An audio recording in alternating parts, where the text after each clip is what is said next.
It seems like just yesterday the Source was here at the Club Richelieu in Welland in support of the Rockford Paws concert with the band Ruckus. Right behind me we have the band Portrait, who's opening up for the Port Colborne local band, and it's all in support of the Niagara SPCA.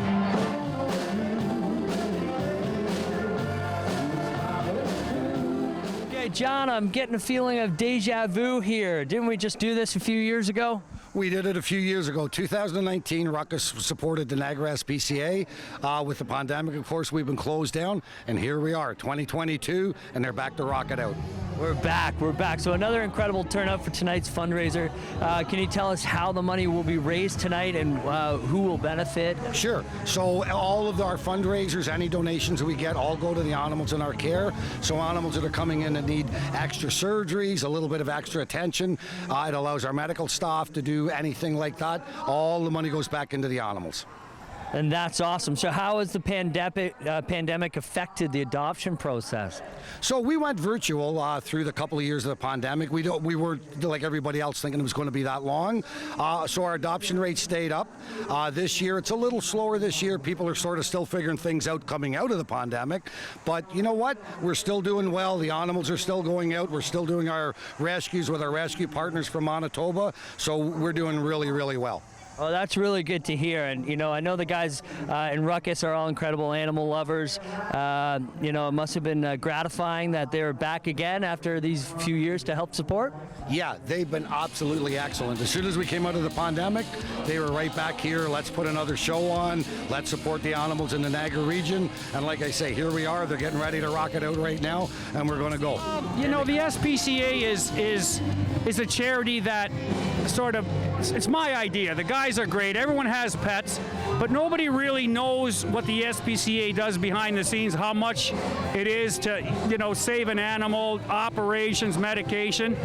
And it just figured we always wanted one charity that was a little different, and it just, Rein, of course, Rein is the greatest.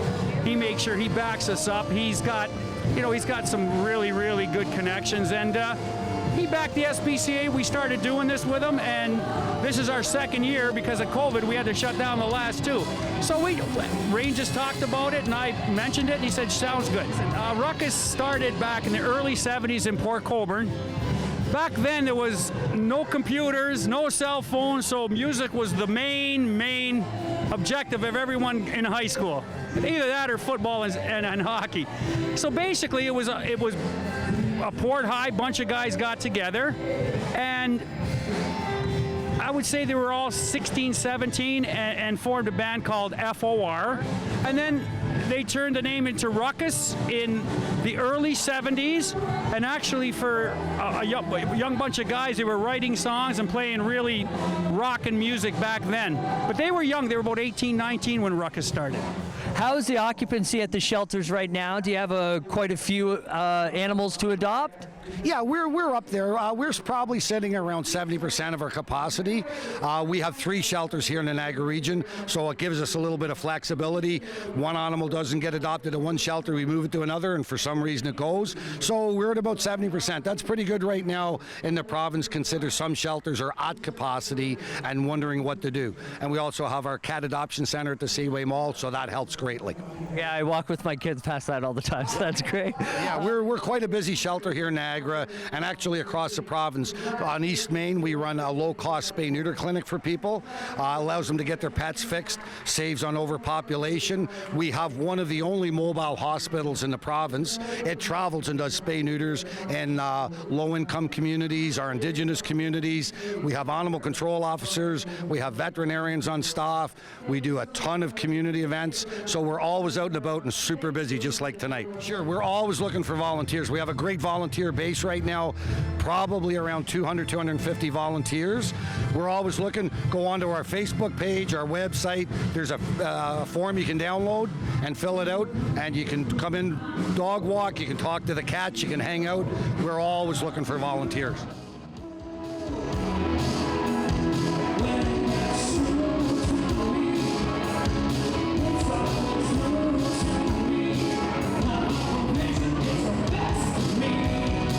And we're getting a little older, right?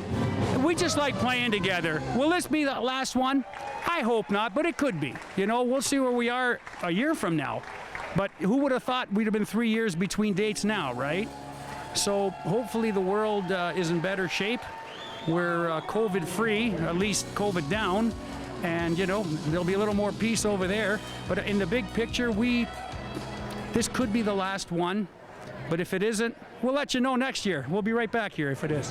Well, I hope Terry is right and the band is back next year for the Rock for Paws concert. And in the meantime, to volunteer and make a cash donation, head on to the SPCA's website. Reporting for The Source, I'm Andrew Perrie.